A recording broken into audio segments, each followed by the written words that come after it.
The deafening crack echoed across the vast Montana territory as Katherine Thornton felt the wooden slats beneath her feet give way, the sound of splintering timber drowning out her scream.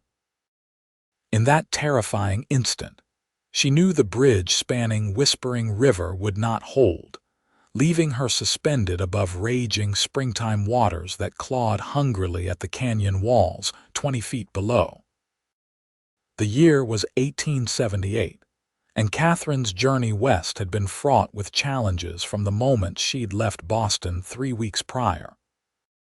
The stagecoach had abandoned her in Silver Creek, a dusty outpost town where she'd been forced to hire a guide and wagon to reach her uncle's ranch another 50 miles north. When her guide had fallen ill that morning, she'd foolishly decided to continue alone rather than delay another day. Now, clinging desperately to the remaining planks, her knuckles white with effort, Katherine realized the terrible price of her impatience. The wagon had already broken through, plummeting into the churning waters below, taking her trunks and supplies with it. Only by some miracle had she managed to scramble backward as the bridge collapsed beneath her, leaving her stranded mid-span on a precarious island of remaining timber. "Don't move, miss." The deep voice cut through her panic. "That section's fixing to go any second." Katherine turned her head carefully, mindful not to shift her weight. A man on horseback had appeared on the bank she'd been trying to reach. He dismounted swiftly, his movements fluid and practiced. "I'm coming out to get you, but you need to stay still," he called, his voice steady despite the urgency of the situation. He stepped cautiously onto the remaining structure, testing each board before committing his weight. The bridge groaned ominously. Katherine's breath came in shallow gasps. "Please, hurry." As he inched closer, she could see him more clearly, tall and broad-shouldered, with sun-bronzed skin and eyes the color of a summer sky. His clothing marked him as a working cowboy, worn denim, scuffed boots, and a hat that had seen better days. Just 10 feet separated them when another sickening crack splintered the air. The section beneath Katherine shuddered violently. "It's going to break," she whispered, terror rendering her voice almost inaudible. The cowboy stopped, assessing the situation with remarkable calm. "Listen carefully. I can't come any closer without risking the whole thing coming down. You're going to have to jump." "Jump?" Katherine stared at the churning water below. "I'll drown." "Not to the water," he clarified. "To me. Step into my arms and trust me." Katherine looked at him, this stranger asking for her complete faith. The rational part of her mind screamed against it, but the timber beneath her feet shifted again, making the decision for her. "What's your name?" she asked, needing something, anything, to ground her in this moment. "Adam." "Adam Anderson," he replied, extending his arms. "And I promise I won't let you fall." Katherine took a deep breath, gathering her skirts in her trembling hands. "Katherine Thornton." "Pleased to meet you, Miss Thornton," he said with a hint of a smile despite the dire circumstances. "Now, on the count of 3, you're going to step toward me and I'm going to catch you." The wood beneath her cracked again. There was no more time. 1. Adam began, his arms outstretched, feet planted firmly on the sturdier section of bridge. 2. Before he reached 3, the planks gave way beneath Katherine's feet. With a desperate lunge, she propelled herself forward, a scream tearing from her throat as she momentarily hung suspended in air. Strong arms caught her, but the momentum sent them both tumbling backward. Adam twisted his body protectively, cushioning her fall as they crashed onto the remaining bridge section. For a heart-stopping moment, the entire structure swayed beneath them. "Hold on to me," Adam ordered, his voice tight with effort as he half crawled, half dragged them toward solid ground, one arm locked securely around Katherine's waist. When they finally collapsed onto the rocky bank, Katherine was trembling uncontrollably. her breath coming in great, heaving sobs. Adam didn't release her immediately, his own breathing ragged. "You're safe now," he murmured, his hand making soothing circles on her back. "You're safe." Katherine pulled back slightly, suddenly aware of their proximity. "You saved my life." "Just happened to be in the right place," he replied modestly, helping her to her feet. "What in tarnation were you doing trying to cross Whispering Bridge alone? That thing's been ready to collapse for months. Everyone around here knows to take the North Ford." "I'm not from around here," Katherine said, attempting to straighten her disheveled clothing. "I was traveling to my uncle's ranch when my guide fell ill in Silver Creek. I thought I could manage the rest of the journey alone." Adam's expression softened. "Your uncle's ranch? Who might that be?" "Robert Thornton, Thornton Creek Ranch." Recognition dawned in Adam's eyes. "Old Bob Thornton. Well, I work not 5 miles from there at the Double Bar. Bob's a good man." The relief of this connection to her destination momentarily distracted Katherine from their predicament, but reality quickly reasserted itself as she glanced back at the destroyed bridge and the raging river below. "My wagon. All my possessions." She murmured, the enormity of her loss washing over her. Adam followed her gaze. "The current's too strong to retrieve anything now, but I can get you to your uncle's, and once the waters recede, we might recover some of your things downriver." As if on cue, his horse approached, nickering softly. Adam reached for the reins, patting the animal's neck affectionately. "This is Thunder," he said. "Best cow pony in the territory and a fine gentleman who won't mind carrying a lady." Katherine eyed the large animal nervously. "I've never ridden astride." Adam's lips quirked. "Well, Miss Thornton, today seems to be a day for new experiences." He looked at her bedraggled appearance and shrugged out of his jacket, draping it over her shoulders. "The temperature drops fast once the sun gets lower. It's still a good hour's ride to Thornton Creek." Katherine pulled the jacket tighter, grateful for its warmth and the lingering scent of leather, horse, and something uniquely male. "Thank you, Mr. Anderson, for everything." He helped her mount, his hands respectfully firm at her waist, then swung up behind her. Katherine stiffened momentarily at the intimate proximity, but the security of his presence, his arm around her waist, his chest solid against her back soon, had her relaxing despite herself. As they rode away from the broken bridge, Katherine couldn't help but wonder at the strange twist of fate that had brought this man to her rescue at precisely the right moment. Little did she know that the destruction of Whispering Bridge would prove to be just the beginning of a journey far more profound than her intended path to her uncle's ranch.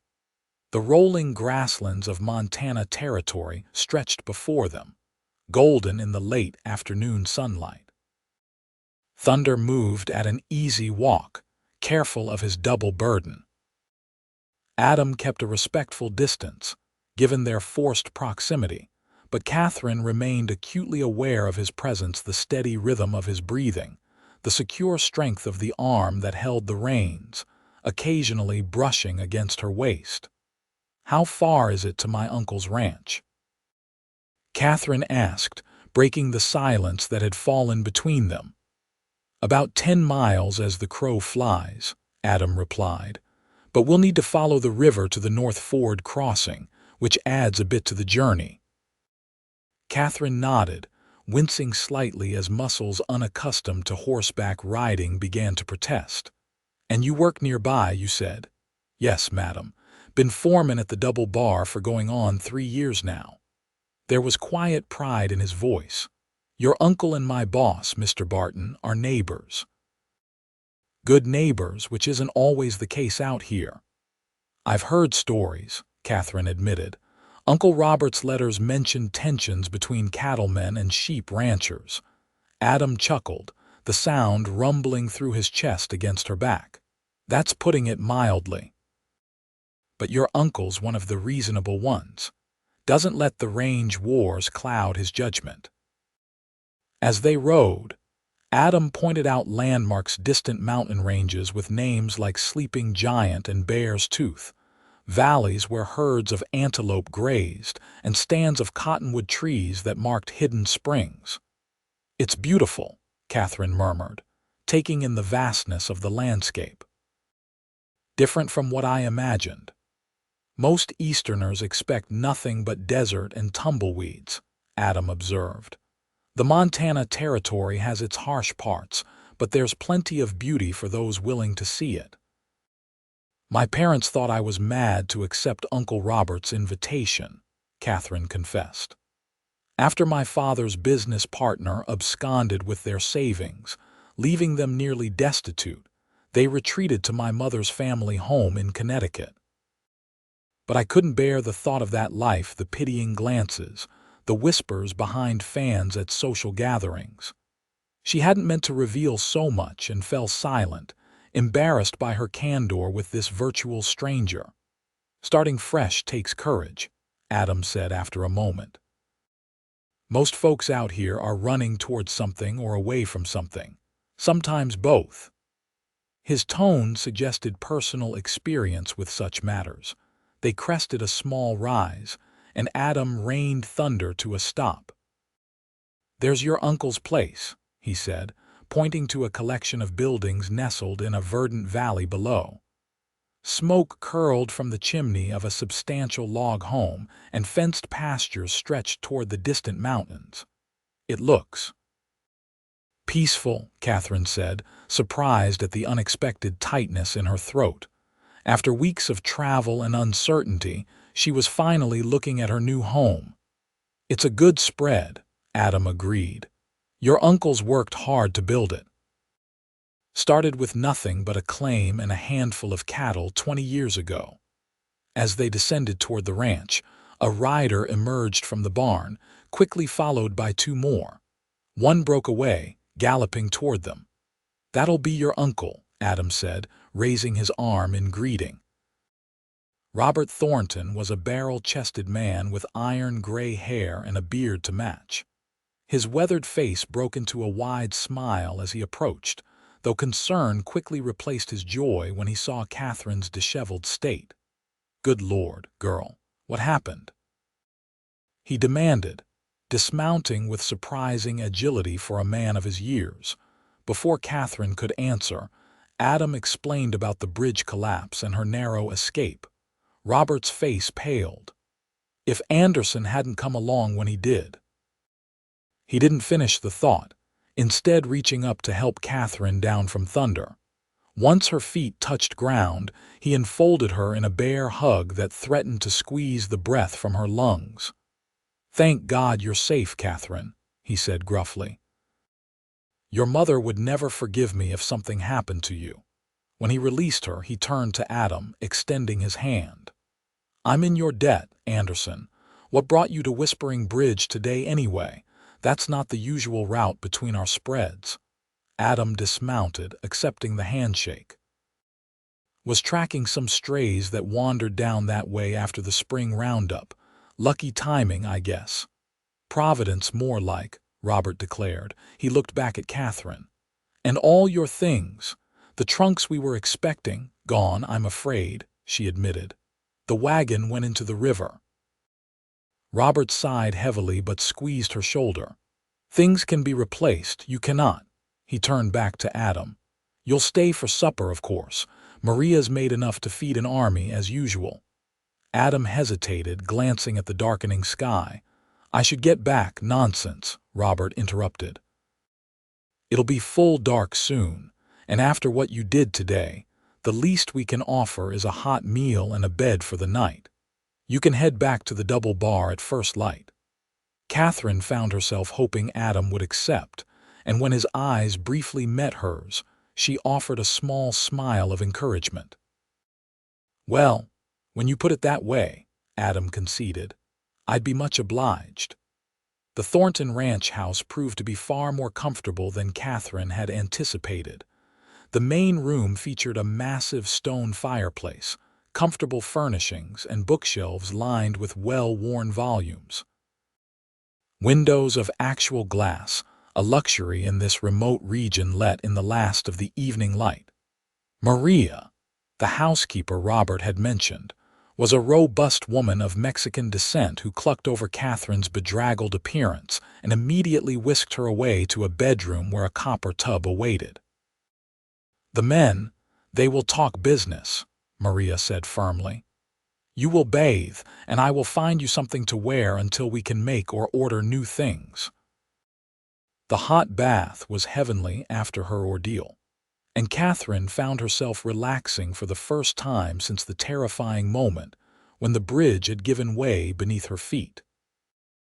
By the time she emerged, dressed in a simple blue dress that Maria had altered hastily from one of her own, she felt almost human again. In the main room, she found her uncle and Adam seated before the fire, deep in conversation that halted abruptly when she entered. Both men stood, and Katherine couldn't help noticing how Adam's eyes widened slightly as they took in her transformed appearance. "There she is," Robert said warmly. "Feeling better, Katherine?" "Much, thank you," she replied, suddenly self-conscious under Adam's gaze. His own appearance had been refreshed as well, his face washed, hair combed, though he still wore the same clothes, minus the jacket he'd lent her earlier. "Miss Thornton," Adam acknowledged with a nod, his voice carrying a hint of something Katherine couldn't quite identify. Maria announced supper, and they moved to the dining table laden with a feast that belied their frontier location: roast beef, potatoes, fresh bread, and even preserved fruits. As they ate, Robert regaled them with stories of his early days in the territory. "When I first came here in '58, there was nothing but wilderness and a handful of trappers and Indians. No law except what a man carried on his hip. Things aren't so different now in some places," Adam observed. "True enough," Robert conceded, "but we're getting there. More families arriving every month. The railroads changed everything." Katherine listened, fascinated by these glimpses into a world so different from the one she'd left behind. Occasionally, she would catch Adam watching her, his expression thoughtful. After dinner, Robert insisted on bringing out a bottle of fine Kentucky bourbon. "To celebrate Katherine's arrival," he declared, "and her fortunate rescue." As they sipped the amber liquid, Katherine taking only the smallest taste, Robert grew more serious. "Anderson, I've been meaning to speak with you about something. Might as well do it now since you're here." Adam raised an eyebrow questioningly. "I'm getting too old to run this place alone," Robert said bluntly. "Been thinking about taking on a partner. Someone with knowledge of the territory, good with cattle, respected by the men." Katherine watched Adam's face, seeing first surprise, then careful consideration. "That's a generous offer, Mr. Thornton," Adam said slowly. "But I'm content at the double bar. Are you?" Robert challenged. "Working for another man when you could be building something of your own. Barton speaks highly of you, says you're the best cattleman in 3 counties. I'm offering you a fair deal investment opportunity, not charity." An uncomfortable silence fell. Katherine sensed that her presence was constraining the men's conversation. "Perhaps I should retire," she suggested, rising from her chair. "It's been quite a day." "No need, Katherine," her uncle said. "Anderson doesn't have to decide tonight, just wanted to plant the seed." He turned back to Adam. "Think on it. The offer stands." Later, as Katherine prepared for bed in the small but comfortable room Maria had prepared for her, she found herself replaying the day's events. The terror of the bridge collapse seemed almost dreamlike now, but the memory of Adam's arms catching her, his steady voice calming her fears, remained vivid. She wondered about him, this quiet, capable man who had saved her life. Where had he come from? What had brought him to this wild territory? Would he accept her uncle's offer and become part of Thornton Creek Ranch? And Why did these questions seem so important to her after knowing him for only a single day? As she drifted toward sleep, Katherine realized that despite the loss of her possessions and the near tragedy at the bridge, she felt strangely at peace. Tomorrow would begin her new life in this vast, beautiful, dangerous land. And somehow, she couldn't shake the feeling that Adam Anderson might play a significant role in that life. Morning arrived with the crowing of roosters and the distant lowing of cattle. Katherine woke disoriented, momentarily forgetting where she was until the events of the previous day came flooding back. Sunlight streamed through the small window of her bedroom, suggesting she had slept later than was her custom.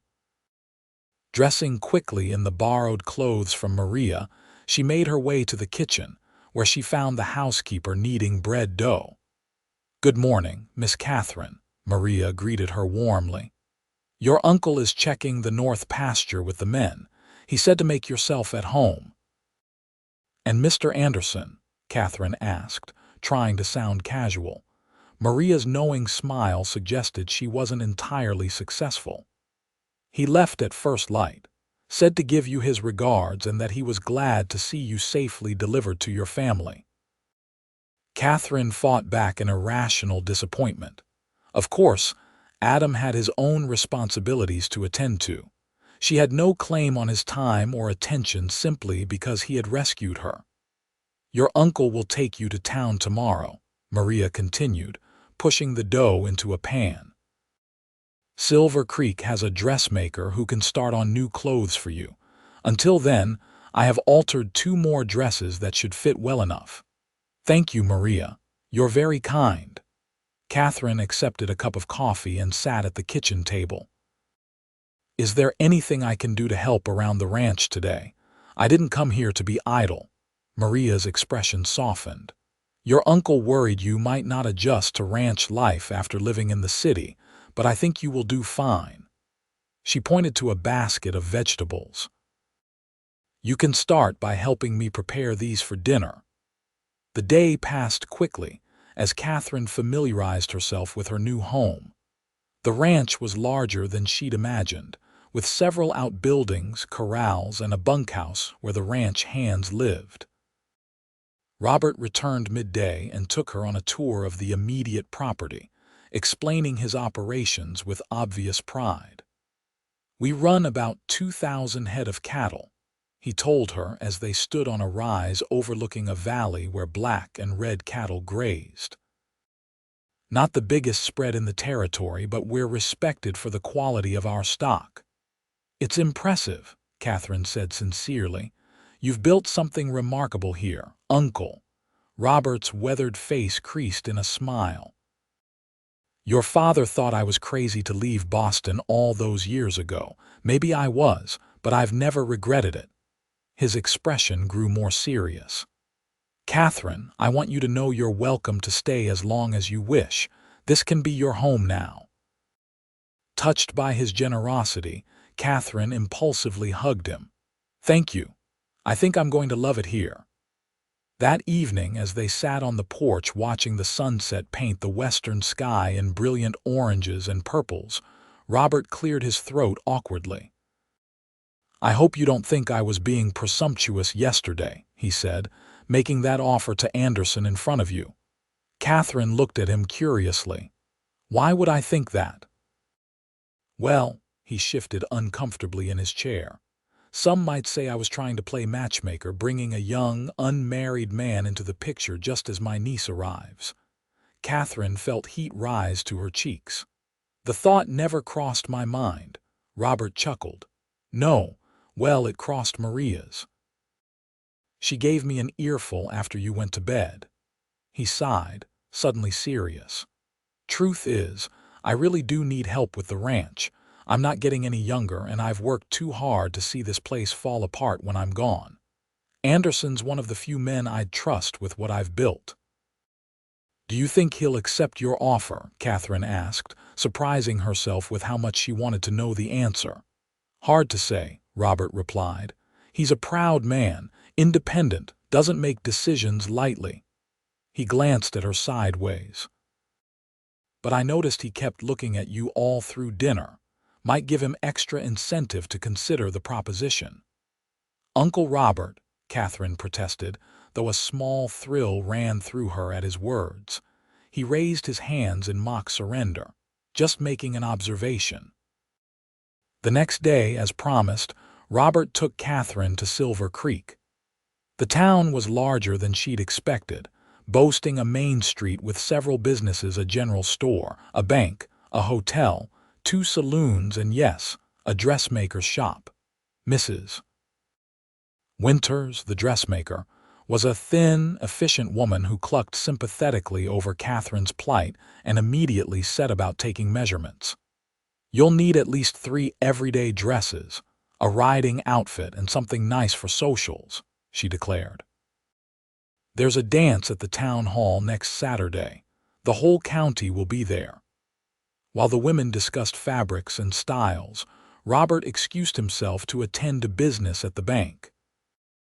When he returned an hour later, Katherine had ordered a complete new wardrobe with the promise of 2 finished dresses by week's end. "The mercantile delivered some things to the wagon," Robert told her as they left the shop. "Basic necessities to tide you over until your custom orders are ready." As they walked down the boardwalk, Katherine became aware of curious glances from townspeople. Silver Creek wasn't so large that a new face went unnoticed. "Word travels fast about newcomers," Robert explained, tipping his hat to a passing lady. "By sundown, everyone will know you're my niece from Boston." They were nearly back to the wagon when a commotion further down the street caught their attention. A group of men had spilled out of one of the saloons, voices raised in argument. "Stay here," Robert instructed, his expression darkening. He strode toward the disturbance, leaving Katherine standing uncertainly by the wagon. She couldn't hear what was being said, but she recognized one of the men at the center of the confrontation, Adam Anderson.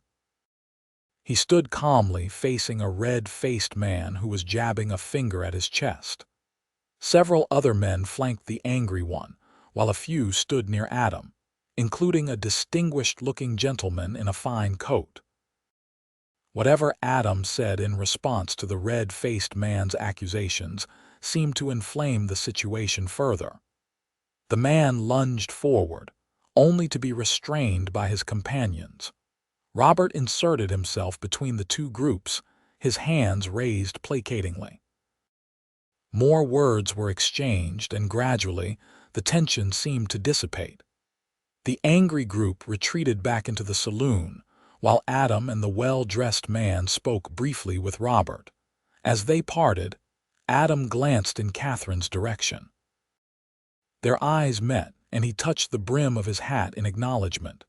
Something in his steady gaze sent a flutter through Katherine's chest. Robert returned to the wagon, his expression troubled. "Trouble?" Katherine asked. "Nothing serious," he said, though his tone belied the words. "Just the usual tensions between neighboring ranches."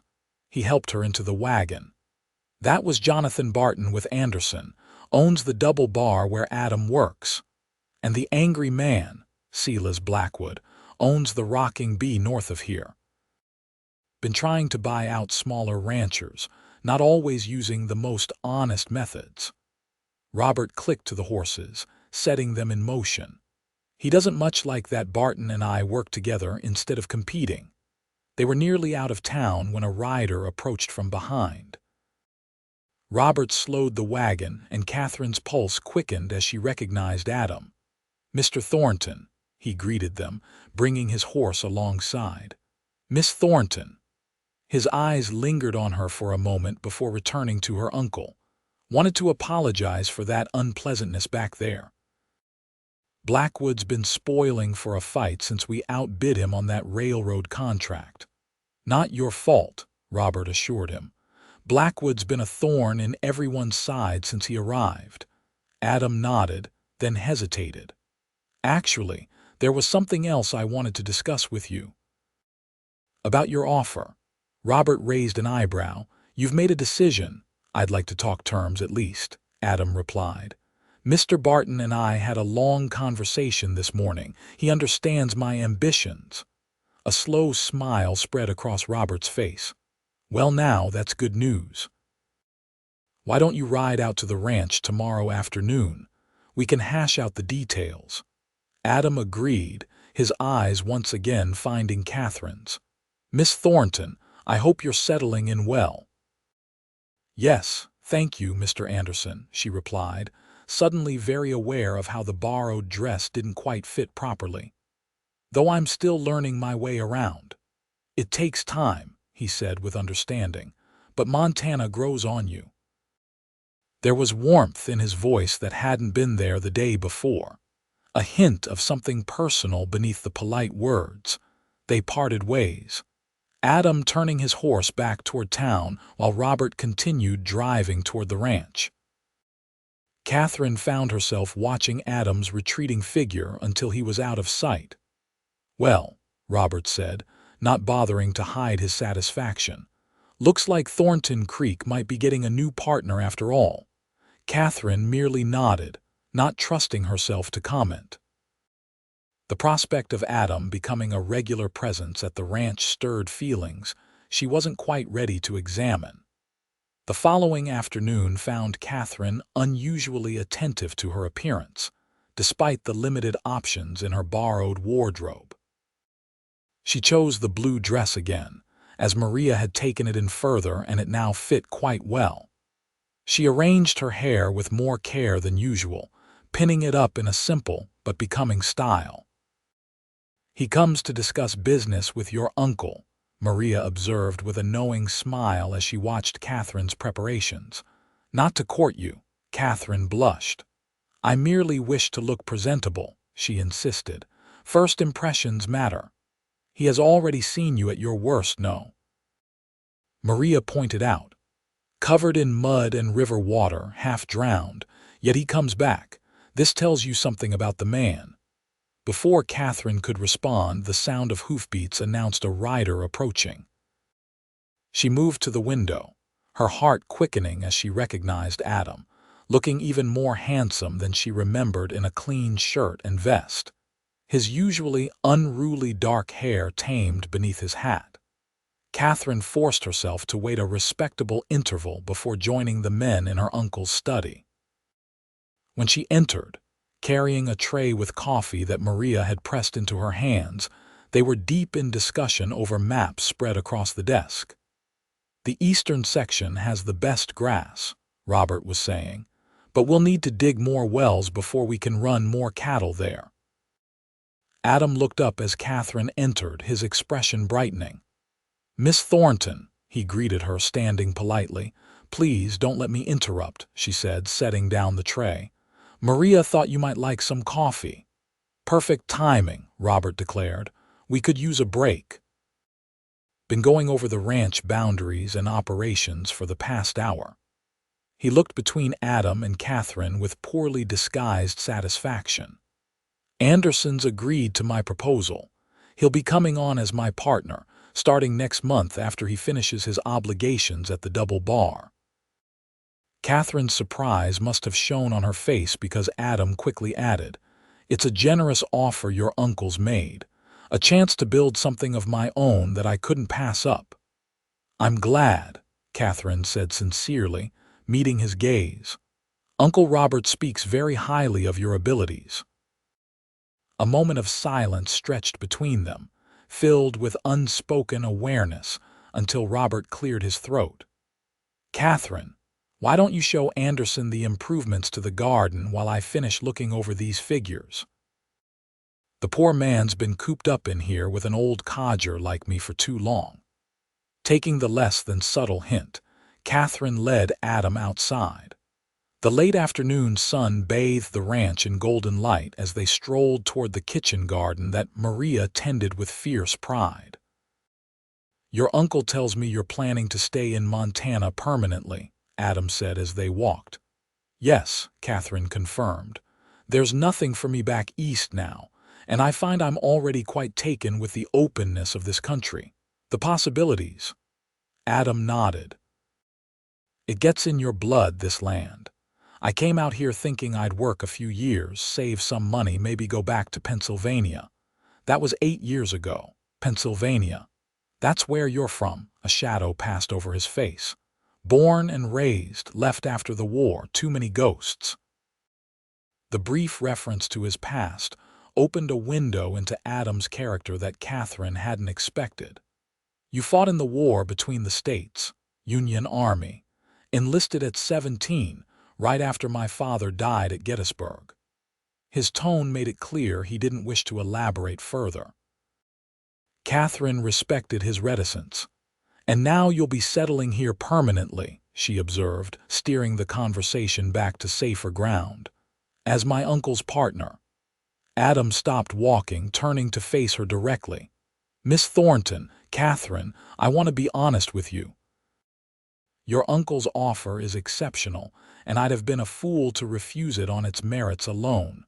But he hesitated, seeming to weigh his next words carefully.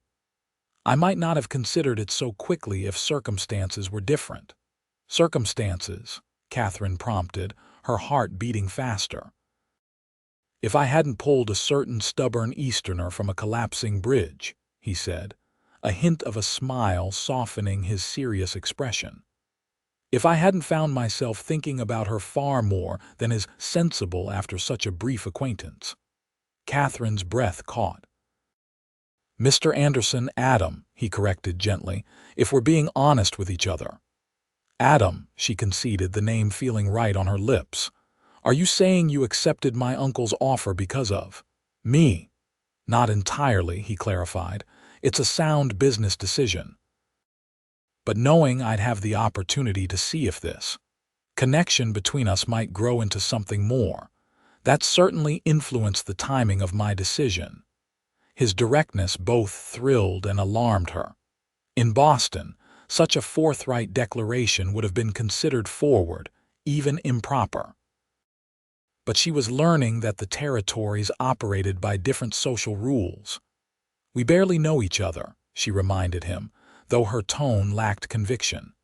True, he acknowledged, which is why I'm not making declarations or promises, just being honest about my interest. His blue eyes held her steadily. I'd like the chance to know you better, Katherine, with your permission and your uncle's. The earnestness in his expression moved her deeply. This was no smooth-talking society gentleman playing games of courtship. This was a man who spoke his mind plainly and expected the same in return. I think I would like that very much, Katherine replied softly, surprising herself with her boldness. Adam's smile transformed his face, revealing a dimple in his right cheek she hadn't noticed before. Well then, he said, offering his arm in a courtly gesture at odds with his frontier appearance, shall we continue our tour of the garden? As Katherine placed her hand on his arm, she felt as though she was stepping into an unknown future, much like the moment on the bridge when she'd had to trust this man with her life. Only now, she was entrusting him with something far more precious, the possibility of her heart. Over the next few weeks, as spring fully blossomed across the Montana landscape, Katherine adjusted to ranch life with surprising ease. Each day brought new experiences and challenges, from learning to ride astride, scandalous by Boston standards but practical necessity in the territory, to helping Maria preserve early vegetables from the garden. True to his word, Adam visited regularly, ostensibly to discuss ranch business with Robert, but invariably finding time to spend with Katherine as well. Their courtship for that was what it was becoming. Though neither had formally acknowledged, it progressed with the deliberate pace of people discovering genuine compatibility beneath initial attraction. Adam taught Katherine to ride properly, selecting a gentle mare from Robert's stock that nevertheless had spirit. You need a horse that will think for itself out here, he explained as he adjusted her stirrups. Terrain's too unpredictable to have an animal that just follows commands blindly. Their rides took them across Thornton Creek's vast acreage, Adam pointing out landmarks and explaining ranching operations, Katherine asking insightful questions that sometimes surprised him. Most women wouldn't care about the difference between winter and summer grazing patterns, he remarked during one such conversation. Katherine raised an eyebrow. Most women haven't committed to making a cattle ranch their home. If I'm to be useful here, I need to understand these things. Adam's admiration was evident in his expression. You continue to surprise me, Katherine Thornton. Good, she replied with a smile. I should hate to become predictable. As promised, the Saturday dance in Silver Creek arrived, providing Katherine's first real introduction to the wider community. The town hall had been transformed with lanterns and wildflowers, a four-piece band setting up on a small stage at one end. Katherine wore one of her new dresses, a pretty creation of deep green that complemented her auburn hair. When Adam arrived to escort her and Robert to the dance, his appreciative gaze made her blush. You look beautiful, he said simply. The dance revealed much about the social dynamics of Silver Creek and the surrounding ranches. Robert was clearly respected, receiving hearty greetings from most attendees. Adam, too, was popular, especially among the younger ranch hands who seemed to view him as something of a mentor. Not everyone was welcoming, however. Silas Blackwood arrived with several of his men, and a young woman Katherine assumed was his daughter. His gaze, when it fell on their group, was decidedly cold. Ignore him, Robert advised, noticing Katherine's discomfort. Blackwood's just sore because Adam's partnership with us means he can't bully Thornton Creek the way he has some of the smaller spreads. As the evening progressed, Katherine danced with her uncle, with Jonathan Barton, and with several other respectable ranchers and townsmen. But it was the dances with Adam she anticipated most eagerly.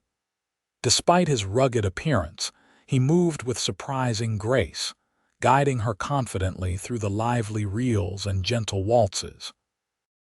During a pause between dances, as they stepped outside for a breath of fresh air, Adam led Katherine to a quieter spot beneath a large cottonwood tree. I've been meaning to give you something, he said, reaching into his pocket. He withdrew a small object and handed it to her. In the spill of light from the hall windows, Katherine saw it was a brooch, a simple silver design of a mountain range with a tiny star set above it. Adam, it's lovely, she breathed, touching it gently with her fingertip. It belonged to my mother, he explained. One of the few things I brought with me from Pennsylvania. I've been carrying it since. Well, since the day we met. Thought it might be a good luck charm of sorts. His expression grew more serious. I'd like you to have it. The significance of such a gift wasn't lost on Katherine. This wasn't a frivolous trinket purchased to impress a lady. It was a treasured family heirloom, a piece of Adam's closely guarded past that he was choosing to share with her. I can't accept something so personal, she protested gently. You can, he insisted. I want you to have it. As a reminder that sometimes the most unexpected crossings lead us exactly where we're meant to be.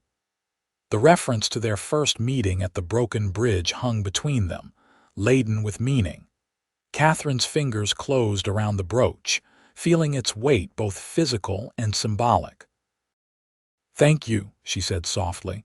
I'll treasure it. Adam's eyes held hers for a long moment. In their depths, Katherine saw intentions and desires that sent a warm flush through her body. He leaned closer and she knew he meant to kiss her. Her lips parted slightly in anticipation. Anderson. A sharp voice shattered the moment. A word, if you please. They turned to find Silas Blackwood standing a few yards away, his expression thunderous in the dim light. Adam straightened, subtly positioning himself between Katherine and Blackwood. This isn't the time or place, Blackwood.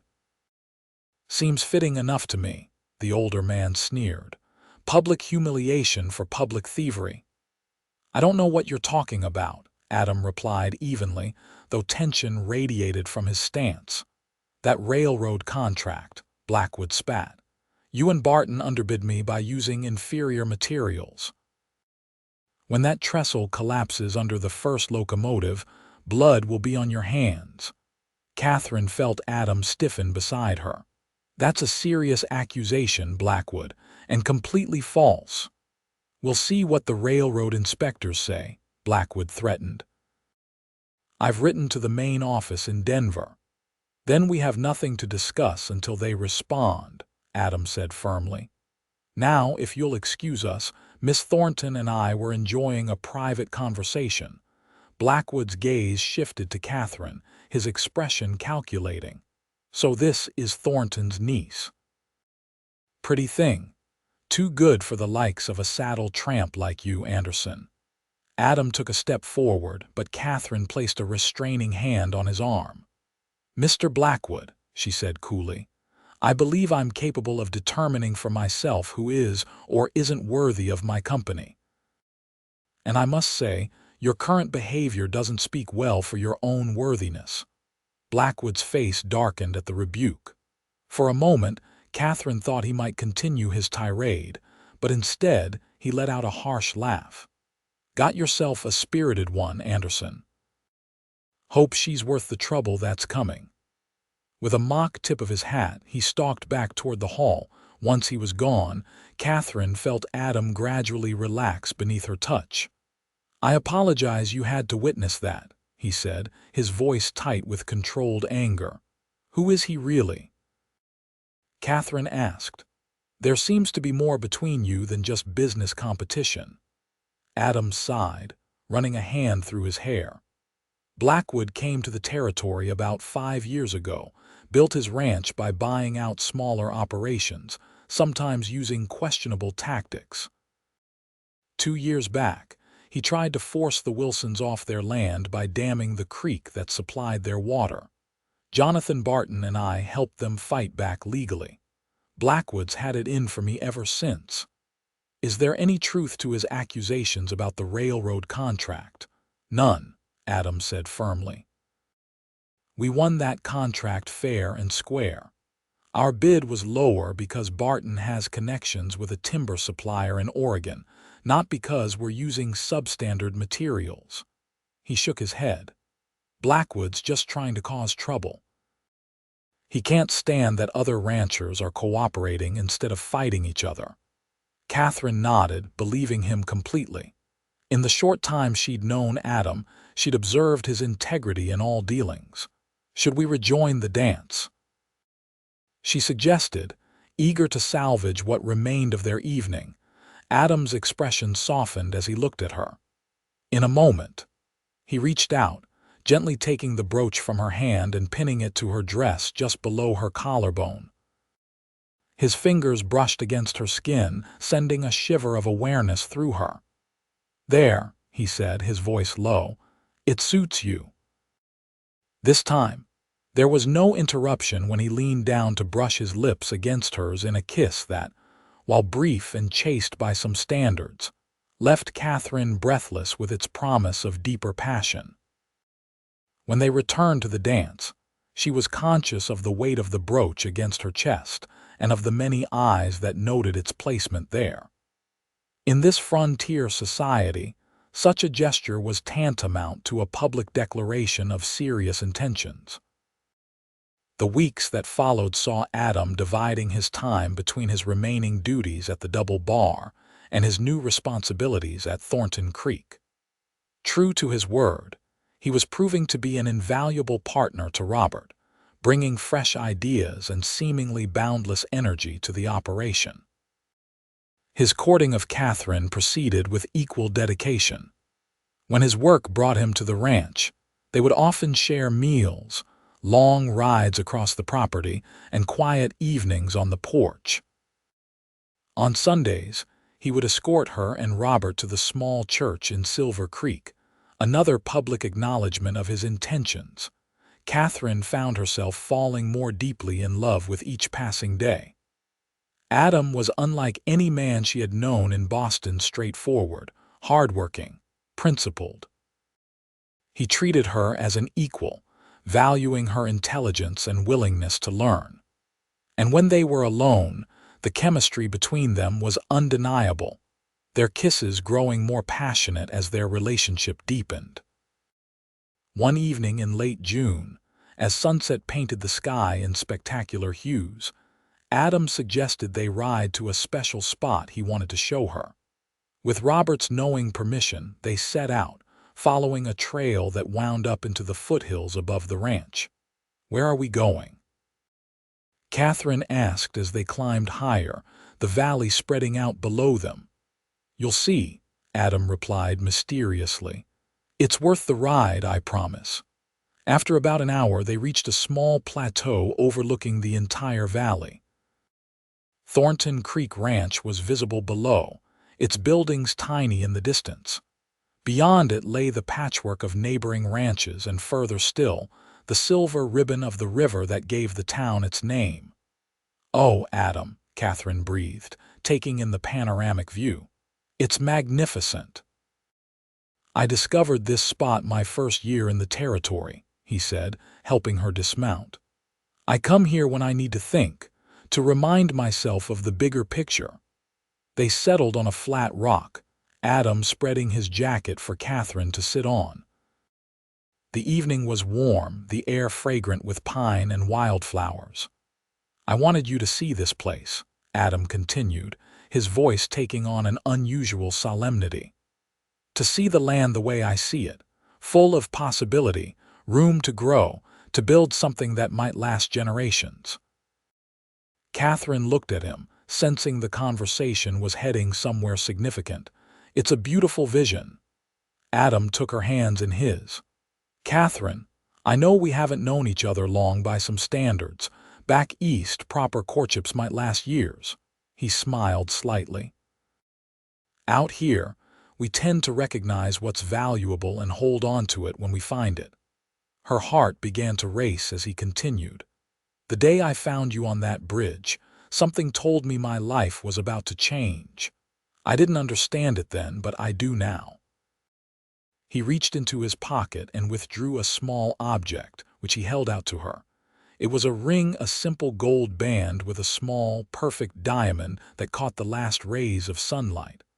"I'm not a wealthy man," Adam said quietly. "Everything I have is invested in our partnership with your uncle. But I promise you this. If you'll have me as your husband, I'll work every day to build a life worthy of you. A home filled with love, respect, and honesty. A future we shape together." Tears sprang to Katherine's eyes, blurring her vision of this man who had come to mean everything to her. "Yes," she whispered, then more firmly. "Yes, Adam, I will marry you." His smile was radiant as he slipped the ring onto her finger. When he kissed her this time, there was no restraint, only the full expression of their love and commitment to each other. As the first stars appeared in the deepening blue of the evening sky, Katherine rested her head on Adam's shoulder, his arm secure around her waist. Below them stretched the land that would be their home, their livelihood, their future. She thought about the journey that had brought her here, the loss of her family's fortune that had seemed like such a tragedy, the dangerous crossing of a broken bridge that had nearly cost her life. "Step into my arms and trust," Adam had said that day. She had, and in doing so, had found not just safety, but her heart's true home. The news of their engagement was met with enthusiastic approval from Robert, who embraced them both with tears in his eyes. "I couldn't have wished for a better man for my niece," he told Adam gruffly. "Nor a better partner for my ranch." They set a date for early September, allowing time for Katherine to write to her parents with the news and for the necessary preparations. The engagement was announced in the Silver Creek Gazette, making their commitment official in the eyes of the community. Most reactions were positive. The Double Bar Hands organized an impromptu celebration, and Jonathan Barton proposed a toast to the couple's happiness. Even Mrs. Winters, the dressmaker, expressed her delight, immediately offering to create a wedding dress worthy of the occasion. Not everyone shared in their joy, however. Silas Blackwood's animosity seemed to intensify with the announcement.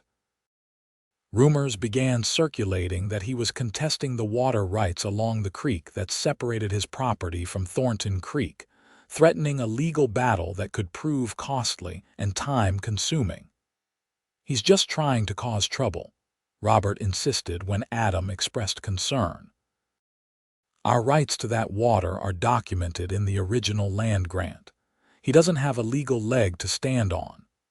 Despite these assurances, the situation cast a shadow over what should have been a purely joyful time. Adam found himself riding the boundaries of the property more frequently, checking for signs of Blackwood's men trespassing or interfering with the water flow.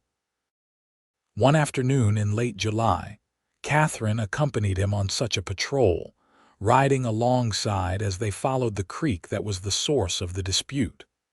The summer heat was intense, but recent thunderstorms had kept the creek flowing strongly. "I don't understand why he's so fixated on causing problems," Katherine said as they paused to let their horses drink. "He has his own water sources on his property." Adam dismounted, offering a hand to help her down. "It's not really about the water," he explained, leading her to a shady spot beneath a cluster of willows. "It's about control. Blackwood can't stand that Thornton Creek is thriving without him having any say in it. Now, with our partnership and our engagement, he sees his influence in the valley diminishing further." Katherine sat beside him on the grassy bank, watching the clear water flow over smooth stones. "Will it always be like this, constantly looking over our shoulders for the next threat?" Adam's expression softened as he looked at her. "No," he said with conviction. "Blackwood's type eventually overplays their hand. Men like that make enemies faster than allies." He took her hand, his thumb brushing over the engagement ring. "Besides, we're building something stronger than his petty rivalries. A family. A legacy." The mention of family brought a warm flush to Katherine's cheeks. They had spoken of children, of course both wanted them, agreed on raising them with values of hard work and integrity. But the physical implications of creating that family remained largely unaddressed, constrained as they were by propriety despite their deep attraction to each other. "I can't wait to be your wife," Katherine said softly, meeting his gaze directly, letting him see the depth of her feelings, all of them. Adam's eyes darkened and he leaned closer, his voice husky. "5 more weeks," he murmured, brushing a strand of hair from her face. "Sometimes it feels like an eternity." Their kiss was deeper, more urgent than those they usually allowed themselves. Katherine's hand slid up to Adam's shoulders, feeling the solid strength of him as he pulled her closer. For a few breathless moments, they teetered on the edge of propriety, both acutely aware of how isolated they were, how easy it would be to surrender to the passion building between them. It was Adam who pulled back first, his breathing uneven. "We should head back," he said reluctantly. "Your uncle will be wondering where we are." Katherine nodded, equally reluctant but understanding the wisdom of his restraint. As they mounted their horses and turned back toward the ranch, a movement on the ridge above caught her eye. "Adam," she said quietly, nodding toward the distant figure on horseback. "We're being watched." Adam followed her gaze, his expression hardening as he recognized one of Blackwood's men. "Let him watch," he said grimly. "We have nothing to hide." The incident left Katherine unsettled, however. The idea of being observed during such a private moment felt invasive, threatening. It was a stark reminder that their happiness had an enemy, one who seemed determined to disrupt their future together. As August arrived, bringing with it the peak of summer heat, preparations for the wedding intensified. Catherine's parents wrote that they couldn't make the journey from Connecticut, but sent their blessings and a generous wedding gift. Mrs. Winters completed the wedding dress, a creation of ivory silk and delicate lace that Catherine tried on in the dressmaker's shop with Maria in attendance. "You look like an angel," the housekeeper declared, wiping away tears. "Adam will not be able to speak when he sees you." Catherine smiled, turning before the mirror to admire the dress's elegant simplicity. "I hope he'll find something to say eventually," she teased, "since we'll be exchanging vows." The town's small church was secured for the ceremony, and Robert insisted on hosting the celebration afterward at the ranch. "Half the county will want to attend," he explained. "The church can't hold everyone, but our yard can." With 2 weeks remaining before the wedding, Adam moved permanently to Thornton Creek, taking up residence in a small cabin on the property that Robert had used as an office. "Not proper for you to share the main house until after the wedding," Robert had insisted, though his wink suggested he understood the temptation they faced. The arrangement proved both blessing and torment. Having Adam so close meant they could see each other daily, share meals, and continue planning their future together. But the proximity also heightened their awareness of the thin lines separating them from the intimacy they both desired. Late one evening, as they sat on the porch swing after Robert had retired, Catherine rested her head against Adam's shoulder, enjoying the peaceful chorus of night sounds and the gentle creaking of the swing. "What will happen to the cabin after we're married?" she asked, thinking of the small structure where Adam now slept, just visible across the yard in the moonlight. "Your uncle suggested we might convert it to a proper office for ranch business," Adam replied, "but I had another thought." He turned slightly to look at her. "What if we saved it for when we need more space? For when our family grows?" Catherine smiled at the thought. "A nursery, you mean, for our children?" Adam nodded, his expression tender in the dim light. "Our firstborn, at least. Though eventually, we'll need to build a bigger house if we have the large family we've talked about." The casual way he spoke of their future children, of the home they would build together, filled Catherine with a profound happiness. This man who had caught her when she fell, who had seen possibility where others might have seen only disaster, was planning a lifetime with her. It seemed almost too perfect, too blessed to be true. Perhaps that's why the events of the following day struck with such devastating force. Adam and several ranch hands had ridden out at dawn to move a herd of cattle to fresh pasture. Catherine was helping Maria preserve peaches from the orchard when they heard a horse approaching at a gallop. Through the kitchen window, she saw one of their cowboys, young Jamie Sullivan, riding hard toward the house, his horse lathered with sweat. "Something's wrong," she murmured, wiping her hands and hurrying to the door. She reached the porch just as Jamie reined his horse to a sliding stop. "Miss Thornton," he called, his face pale beneath his tan. "Is Mr. Thornton here?" "He rode to town this morning," Catherine replied, a cold dread settling in her stomach. "What's happened, Jamie?" The young cowboy hesitated, clearly uncomfortable delivering bad news to her directly. It's Mr. Anderson, madam. There's been an accident at the North Ford." Catherine gripped the porch railing, suddenly lightheaded. "What kind of accident? Is he hurt?" "Yes, madam. Bad fall. His horse stepped in a hole crossing the river, went down hard in the rapids. The boys are bringing him in now, but it don't look good." The world seemed to tilt beneath Catherine's feet. "How far out are they?" "Maybe 30 minutes, madam. I rode ahead to warn you and fetch the doctor from town." Catherine forced herself to focus, to think clearly despite the fear threatening to overwhelm her. "Go to town. Find my uncle at the bank and bring him back with Dr. Wallace. Hurry." As Jamie galloped away, Katherine turned to Maria, who had followed her outside. "We need to prepare. Clean bandages, hot water. I'll get Adam's bed ready in the cabin." The next half hour passed in a blur of urgent preparation. Katherine moved mechanically, making up the bed with fresh linens, setting out medical supplies, all while fighting back the terrible images her mind conjured of Adam broken and bleeding. When she finally heard the approaching riders, she ran to the yard, her heart in her throat. 4 men rode slowly, 2 flanking a makeshift stretcher suspended between their horses. On it lay Adam, unnaturally still, his face ashen beneath a hasty bandage that covered his forehead.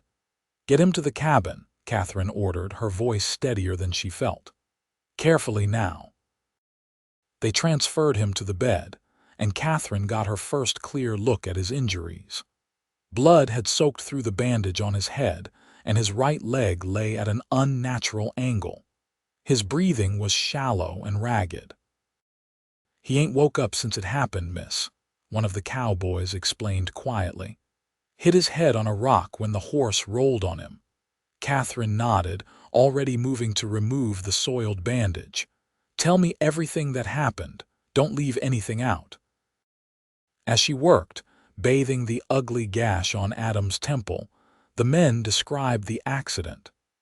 They'd been crossing at the North Ford, a normally safe passage they'd used dozens of times. But Adam's horse had suddenly stumbled, as if the ground beneath had given way, pitching him forward into the rushing water and rolling partially over him before the other men could intervene. Something wasn't right about it, Jamie's older brother Michael insisted. "That crossing was solid yesterday when I came through. Felt like the bank had been dug out somehow." Katherine's hand stilled momentarily. "You think it was deliberate, a trap?" Michael shifted uncomfortably. "I don't like to make accusations without proof, madam. But it didn't look natural to me." The implication hung heavy in the air. Who would have reason to sabotage the Ford crossing? The answer was obvious to everyone present, though none would speak the name aloud. Dr. Wallace arrived with Robert 30 minutes later, immediately taking charge of Adam's care. After a thorough examination, he delivered his assessment. A severe concussion, 3 broken ribs, and a compound fracture of the right leg that would require setting. "The head injury concerns me most," the doctor admitted privately to Katherine and Robert. "He should have regained consciousness by now.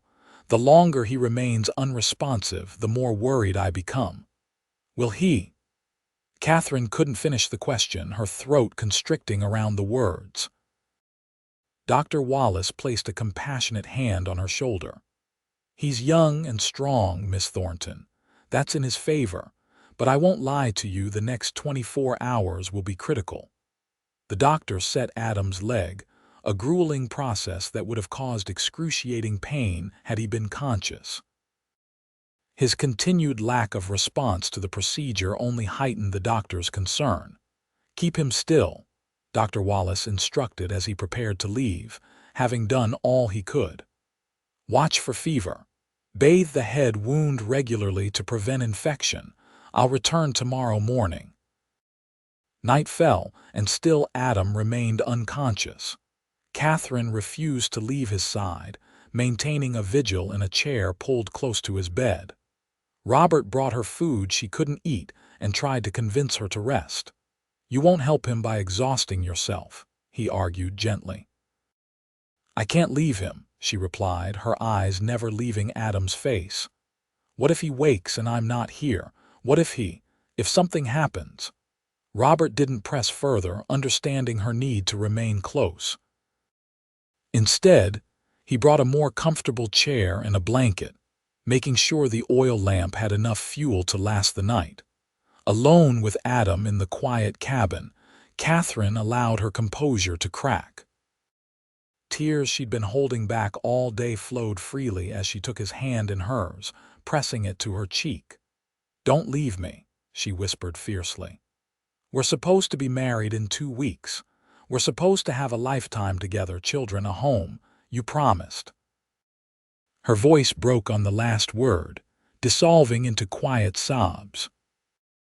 Through the long night, Katherine alternated between prayer and one-sided conversation, telling Adam about wedding preparations, plans for the ranch, anything to fill the silence and give him something to hold on to in the darkness where he drifted. Dawn broke with no change in his condition. "Doctor." Wallace returned, his face grave as he completed his examination. "The continued unconsciousness is concerning," he admitted, "but his pulse is strong and there's no sign of infection yet. We must be patient." Patient. The word seemed almost cruel. How could she be patient when every hour that passed without Adam opening his eyes pushed him further from her reach? By midday, word of the accident had spread through the county. Jonathan Barton arrived, his face lined with worry for the man who had been like a son to him. He spoke briefly with Robert outside, their expressions grim as they discussed something in low voices. When they returned inside, Robert approached Katherine. "Barton's men found evidence of tampering at the ford," he said quietly. "Someone deliberately weakened the bank where Adam's horse went down." Cold rage filled Katherine, momentarily displacing her grief. "Blackwood." Robert nodded grimly. "Most likely, but proving it." "I don't care about proof right now," she said, her voice hard. "I care about Adam surviving." The day passed with excruciating slowness. Katherine refused to leave Adam's side except for the briefest necessary absences, returning immediately to resume her vigil. She bathed his face and chest to ward off fever, changed his bandages, and spoke to him continuously, refusing to believe he couldn't hear her somewhere in the depths of his unconsciousness. As evening approached again, exhaustion began to take its toll. Katherine found herself drifting, her head nodding forward only to jerk awake with guilty starts. During one such moment, hovering between wakefulness and sleep, she thought she felt a slight pressure on her hand. Her eyes flew open. "Adam?" For a terrible moment, nothing changed. Then, almost imperceptibly, his fingers twitched against hers. Katherine leaned forward, hardly daring to hope. "Adam, can you hear me? If you can hear me, squeeze my hand again." The pressure came again, definitely intentional this time. A small sound escaped from Katherine's throat, half laugh, half sob. "That's it," she encouraged, tears flowing freely now. "Come back to me. Follow my voice." His eyelids fluttered, then slowly opened. For several seconds his gaze seemed unfocused, confused. Then recognition dawned. "Katherine." His voice was a rough whisper, barely audible. "Yes," she breathed, cupping his face gently. "I'm here. You're going to be all right." Adam blinked slowly, grimacing as awareness of pain returned. "What happened?" "Your horse fell crossing the ford. You've been unconscious since yesterday morning." She didn't mention the suspected sabotage. There would be time for that later. "You have a concussion, broken ribs, and your right leg is broken rather badly." He absorbed this information with a slight nod, wincing at the movement. "The wedding." "Don't worry about that now," Katherine soothed. "Just focus on getting better." "No," he insisted with surprising strength. "The wedding, we're still getting married. 2 weeks." Despite everything, Katherine found herself smiling through her tears at his stubborn insistence. "You'll barely be able to stand by then." "I'll stand," Adam promised, his eyes holding hers with fierce determination. "Or I'll sit, or lie down if I have to. But we're getting married, Katherine, on the day we planned. I won't let Blackwood take that from us." Katherine's breath caught. "You know it was Blackwood." A shadow crossed Adam's face. "I saw Fresh digging at the crossing just before Thunder stepped into it. Knew something was wrong, but too late." His voice was growing weaker with the effort of speaking. "He meant to kill me. Nearly succeeded." "Rest now," Katherine urged, seeing his energy flagging. "The doctor will want to examine you when he knows you're awake." Adam's eyes were already drifting closed again, but his grip on her hand remained firm. "Don't leave," he murmured. "Never," she promised, pressing a gentle kiss to his forehead. "I'm right here." The news of Adam's return to consciousness spread quickly, bringing relief to the entire ranch. Dr. Wallace pronounced it an encouraging sign, though he cautioned that recovery would be slow and painful. The broken leg would keep Adam bedridden for at least 2 weeks, and even then, he would require crutches for several months. Despite these challenges, Adam remained adamant about the wedding date. September 3rd, he insisted whenever Katherine suggested postponement. "I'll be there if I have to crawl up the aisle." His determination infected Katherine with renewed hope and energy. If Adam could face his injuries with such courage and optimism, how could she do any less? Robert, meanwhile, was consumed with a different sort of fire. The evidence of tampering at the ford was undeniable, and though Blackwood could not be directly linked to the sabotage, suspicion ran strong. "We can't let this stand," Robert argued during a council of neighboring ranchers gathered in the Thornton Creek dining room. "Today it's Adam. Tomorrow it could be any of us." Jonathan Barton agreed. "We need to present a united front, show Blackwood he can't intimidate this valley." Various suggestions were made, from legal action to more direct confrontation, but no consensus was reached. Blackwood's influence extended to some officials in the territorial government, complicating any legal recourse. As the men debated, Katherine sat with Adam, who had insisted on being moved to a bed in the main house where he could be more involved in ranch operations despite his incapacitated state. "They're talking about retaliation," Katherine told him quietly. "Uncle Robert is furious." Adam frowned. "Violence will only escalate the situation. There has to be another way to neutralize Blackwood." "What would you suggest?" "He tried to kill you, Adam." "And nearly succeeded," he acknowledged grimly. "But fighting fire with fire will just burn down everything we've built." He shifted, wincing as the movement jostled his injured ribs. "Help me sit up more. I need to think clearly." Katherine adjusted his pillows, noting with concern the lines of pain etched around his eyes despite the laudanum Dr. Wallace had prescribed. "You should rest," she urged. "I've done nothing but rest for days," Adam countered with a hint of his usual humor. "My body might be broken, but my mind works fine." He took her hand, his expression growing serious. "Katherine, I need you to do something for me, something important." "Anything," she promised without hesitation. "Ride to town tomorrow, visit the land office. I need to know if Blackwood has filed any new claims recently, particularly around water rights." Katherine frowned. "You think he's planning something legal against us now?" "I think Blackwood always has multiple strategies," Adam explained. "The attempt on my life suggests desperation. I want to know why he's suddenly so determined to disrupt our operations." The following day, Katherine rode to Silver Creek as Adam had requested. The clerk at the Territorial Land Office was initially reluctant to share information, but the mention of her impending marriage to Adam Anderson and the recent accident softened his position. "Mr. Anderson's well respected around here, miss," the clerk said. "Shameful business, what happened at the ford. Not that anyone can prove anything, mind you." After some searching through recent filings, he discovered something significant. "Here's something interesting. Blackwood filed a claim 3 weeks ago for mineral rights on a section of land adjacent to both his property and Thornton Creek." "Mineral rights," Katherine repeated, puzzled. "What kind of minerals?" "Doesn't specify," the clerk replied. "But there's been talk of copper deposits in the eastern foothills. Could be valuable if the rumors are true."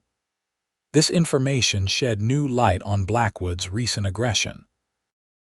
If valuable minerals had been discovered in the area, it would explain his increased desperation to control surrounding properties. Katherine returned to the ranch with this news, finding Adam deep in conversation with Jonathan Barton. When she relayed what she'd learned, both men exchanged knowing glances. "So that's it," Barton said grimly. "He's found copper and wants to expand his claim, but our properties block his access to the richest deposits. Which explains why he's been so determined to drive us out or gain control through water rights," Adam concluded. "A copper mine would be worth far more than cattle ranching." "But why not just offer to buy the land legitimately?" Katherine asked. "Because Blackwood doesn't operate that way," Barton explained. "He takes what he wants, always has. Offering fair market value would go against his nature." This revelation changed the dynamics of their situation. If Blackwood's motivation was purely financial, perhaps there was leverage to be found there, a way to neutralize the threat without resorting to the violence Robert and some of the other ranchers were advocating. Adam's recovery progressed slowly but steadily over the following days. By the end of the first week, he was able to sit up for longer periods without excruciating pain, though the broken leg remained a significant obstacle to mobility. Katherine divided her time between caring for Adam, continuing wedding preparations, and helping Robert manage the ranch operations. The experience was exhausting but oddly fulfilling. She found herself developing skills and confidence she'd never imagined possessing.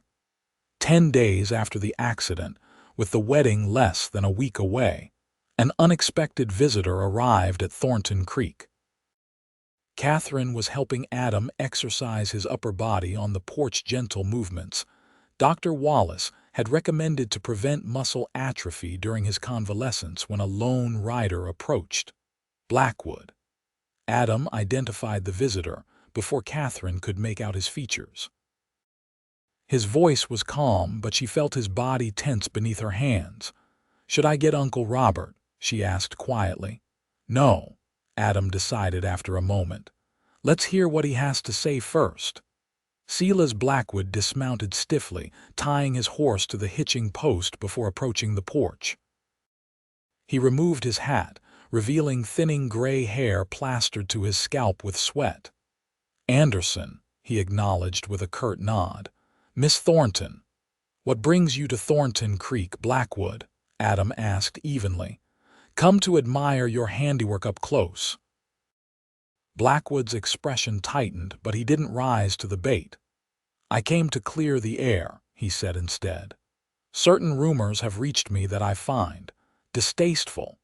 Rumors that you arranged an accident that nearly killed my fiancée," Katherine suggested coldly. "Precisely." Blackwood met her gaze directly. "I want to state plainly that I had nothing to do with what happened at the North Ford." Adam's short laugh held no humor. "You'll forgive us if we find that hard to believe, given your recent threats and history of underhanded tactics." "Believe what you like," Blackwood replied. "But killing a man, even an adversary, is a line I've never crossed. Competition for land and resources is one thing. Murder is another matter entirely." There was something in his tone, a rigid pride, perhaps, or genuine offense that gave Katherine pause. "Could he be telling the truth? If not you, then who?" she asked. "Who else would have reason to want Adam dead?" Blackwood hesitated, his gaze shifting between them. "I have my suspicions," he admitted finally.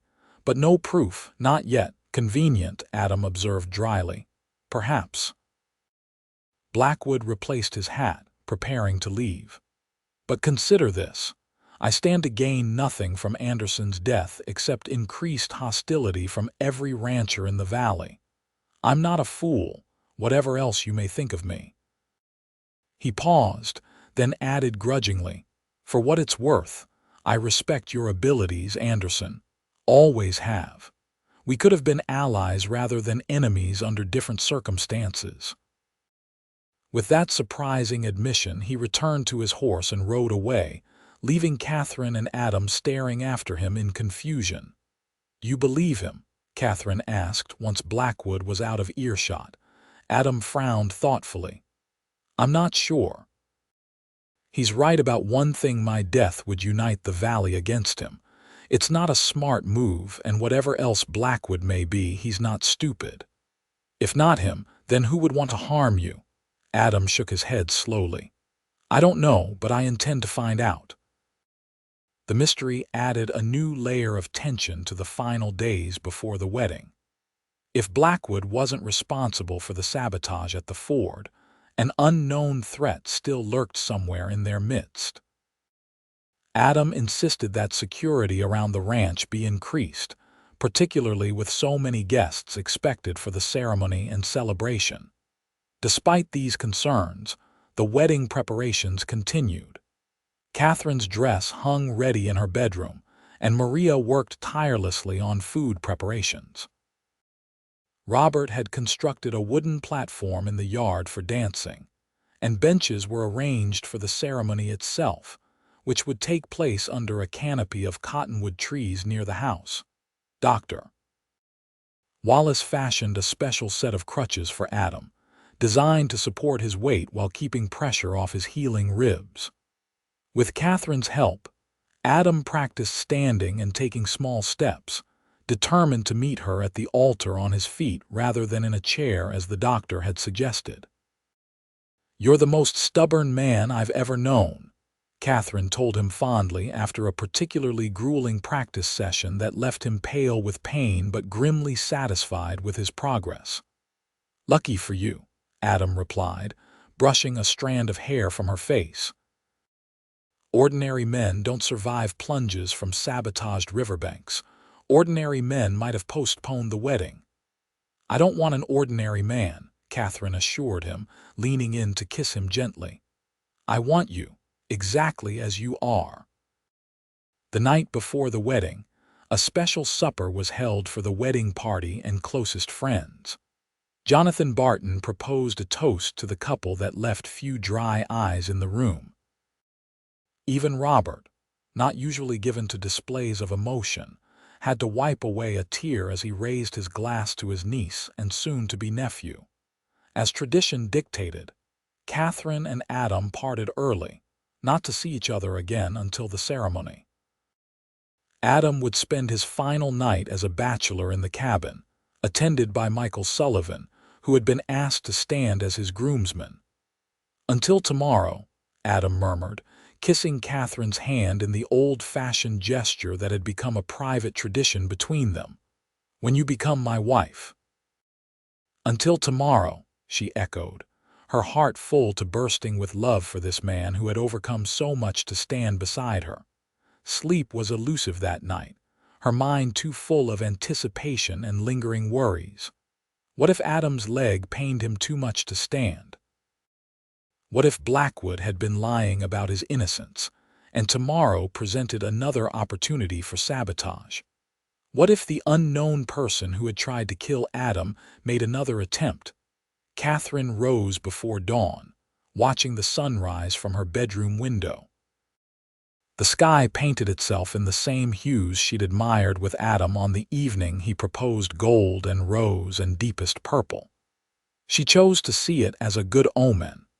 Maria arrived to help her dress, exclaiming over her beauty as she arranged Katherine's hair and secured the veil with pearl-tipped pins. The final touch was Adam's mother's brooch, which Katherine pinned carefully just above her heart. "Perfect," Maria declared, stepping back to admire the complete effect. "Like an angel come to earth." A knock at the door announced Robert, handsome in a new suit ordered specially from Denver. His eyes misted when he saw her. "Your parents would be so proud," he said gruffly. "As am I." "Thank you, Uncle," Katherine replied, suddenly overcome with emotion herself. "For everything. For bringing me here, for welcoming me into your home, for approving of Adam." "He's a good man," Robert said simply. The best I know. Now, are you ready to make him the happiest man in Montana territory? Katherine nodded, taking his offered arm. More than ready. The yard had been transformed overnight. White ribbons and wildflowers decorated the canopy where Reverend Jenkins waited. Benches arranged in rows were filled with guests, neighboring ranchers and their families, townspeople from Silver Creek, and the ranch hands in their Sunday best, hair slicked down with water and pomade. At the front, supported by his crutches but standing tall and proud, was Adam.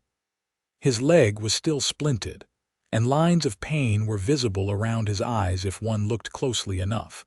But his smile when he caught sight of Katherine erased all signs of discomfort. The simple ceremony passed in a blur of emotion. Katherine would later remember fragments: the warmth of Adam's hand holding hers, the depth of love in his eyes as he recited his vows, the weight of the gold band as he slipped it onto her finger to join her engagement ring. "I now pronounce you husband and wife," Reverend Jenkins declared. "You may kiss your bride." Adam balanced carefully on his good leg, setting aside one crutch to cup Katherine's face tenderly as their lips met in their first kiss as a married couple. The guests erupted in applause and cheers, hats tossed into the air in celebration. The reception that followed was everything a frontier wedding celebration should be: abundant food, flowing drink, music, and dancing that continued well into the evening. Adam was forced to remain seated for most of it, receiving congratulations from a steady stream of well-wishers while Katherine circulated among the guests. As twilight deepened into night, lanterns were lit around the yard, casting a warm glow over the festivities. Katherine returned to Adam's side after a lively dance with her uncle, her cheeks flushed with exertion and happiness. "Mrs. Anderson," Adam greeted her, the new name sending a thrill through her. "You look radiant." "And you look tired," she observed, noting the strain around his eyes. "Perhaps we should make our excuses soon." Adam smiled, taking her hand. "I was hoping you'd suggest that." Their departure was met with knowing smiles and a few good-natured jests from the ranch hands. Robert had arranged for the main house to be theirs for the night. He would stay in the bunkhouse with the men, giving the newlyweds privacy. Inside, Katherine helped Adam navigate to the bedroom that would now be theirs. Maria had prepared it: beautifully fresh linens, wildflowers in a vase, lamps turned low to cast a golden glow. "Let me help you," Katherine said softly, assisting Adam to sit on the edge of the bed. The intimacy of the moment of being alone together as husband and wife for the first time brought a flush to her cheeks. Adam caught her hand as she turned to retrieve his nightclothes. "Katherine," he said, his voice husky with emotion, "I know this isn't the wedding night either of us imagined." "My injuries," she placed a finger against his lips, stopping his apology. "We're together," she said simply. "Everything else is secondary." The tenderness with which they undressed each other, navigating around Adam's injuries, contained its own kind of passion: unhurried, gentle, filled with discovery and reverence. When they finally came together as husband and wife, it was with a depth of emotion that transcended physical desire, binding them together in a union that felt eternal and unbreakable. Afterward, Katherine lay with her head on Adam's chest, careful to avoid his healing ribs, listening to the strong, steady beat of his heart. Outside, the sounds of the continuing celebration drifted faintly through the window's: music, laughter, the occasional cheer. "Happy," Adam murmured, his fingers tracing patterns along her bare shoulder. "Completely," she affirmed, raising her head to look into his eyes. "And you," his smile was answer enough, but he spoke the words anyway. "More than I ever thought possible." In that moment of perfect contentment, Neither of them could have anticipated the challenges still to come, the ultimate revelation of who had sabotaged the Ford, the legal battle over Blackwood's mineral claims, the harsh winter that would test their resources and resolve. But as they drifted toward sleep in each other's arms, Katherine knew with absolute certainty that whatever the future held, they would face it together. From the moment she had stepped into Adam's arms on that broken bridge, trusting him with her life, a path had been set, a path that had led them here to this moment, to this beginning. And in the years to come, through all the trials and triumphs of building a life and legacy together in the untamed Montana territory, Katherine would look back on that first leap of faith as the wisest decision she had ever made.